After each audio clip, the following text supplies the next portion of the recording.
আলামিনের কাছে বড় দামি, দুনিয়ার জমিনে আল্লাহ তারে দামি বানায় দিবে। ক্ষমতা দিয়ে দামি হওয়া যায় না, ক্ষমতা দিয়ে দামি হওয়া যায় না, কথা বল ঠিক না? ক্ষমতা দিয়ে দামি হওয়া যায় না, টাকা দিয়ে দামি হওয়া যায় না, ক্ষমতা দিয়ে দামি নয়। ক্ষমতা আছে সামনে সামনে একরকম, মুখটা ফিরাইলে পিছন দিক দিয়া তার পিছনে থুতু মারে। সামনে একরকম করে, মুখটা ফিরাইলেই তার পিছনে থুতু মারে। এটা দামি দুনিয়ার জমিনের ভিতরে ক্ষমতা দেয়া হয় না, দামি দুনিয়ার জমিনের ভিতরে টাকা দেয়া হওয়া যায় না। বহু টাকার মালিক মানুষে একটু তার নামই শুনতে পারে না, আছে না নাই? জোরে কম আছে। দামি হইতে হলে তাকওয়া লাগে। যাদের অন্তরের ভিতরে আল্লাহর ভয় যত বেশি, আমার মালিকের কাছে এই লোকটা তত দামি, দুনিয়ার জিন্দগিতেও দামি, আখিরাতের ময়দানেও দামি।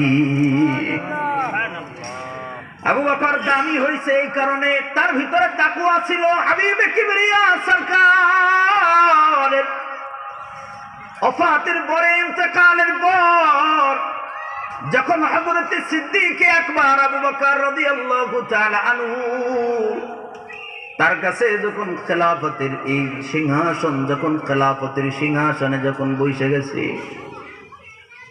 হযরত আবু বকর রাদিয়াল্লাহু তাআলা আনহুর তাকওয়া এতটাই ছিল, এতটাই ছিল, রাত্রি বেলায় বের হয়ে পড়তো, রাত্রি বেলায় ঘুরতো। আমার রাজ্যের সীমানার ভিতরে কোনো মানুষ অভুক্ত আছে কিনা, কেউ না খায় আছে কিনা, এটা দেখা দরকার।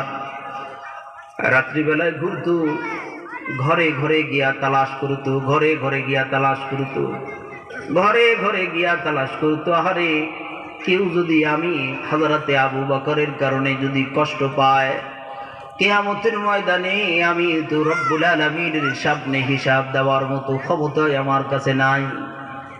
এর কারণে ঘরে ঘরে গিয়া তালাশ করে করে মানুষদেরকে দেখতো, কেউ কোনো কষ্টে আছে কিনা, এটা ঘরে ঘরে গিয়া তালাশ করতো। বের হইছে, গভীর রজনীতে বের হয়ে গেছে,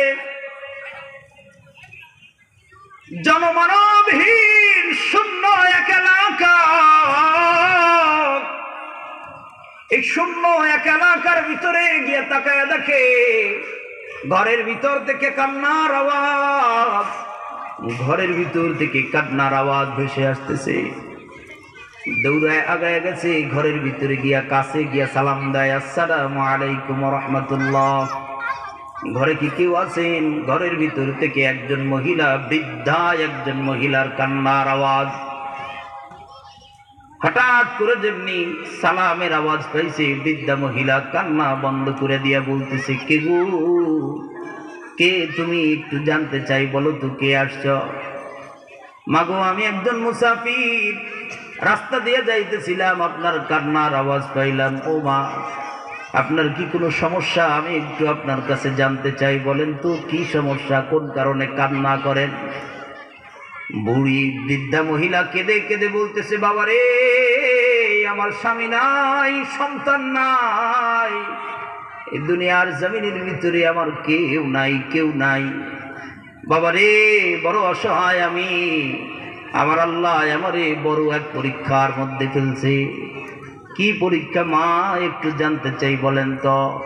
মহিলা কেঁদে কেঁদে বলতেছে, বাবা, স্বামী নাই, সন্তান নাই, আমার আল্লাহ আমার চোখের দৃষ্টিটাও পর্যন্ত নিয়ে গেছে, চোখে দেখি না। মাগো, কেমনে চলেন এইভাবে? বাবা, এইভাবে কোন রকম কষ্ট করে চলি, তবে যদি একজন খাদেম আমার হইতো, আমার জীবনটা চলার জন্য বড় সহজ হয়ে যাইত। মা কতদিন যাবত এরকম করে চলতেছেন? বৃদ্ধা মহিলা কেঁদে কেঁদে বলতেছে, বাবা, বেশ কিছুদিন হলো এমন করে বড় কষ্ট করে চলি।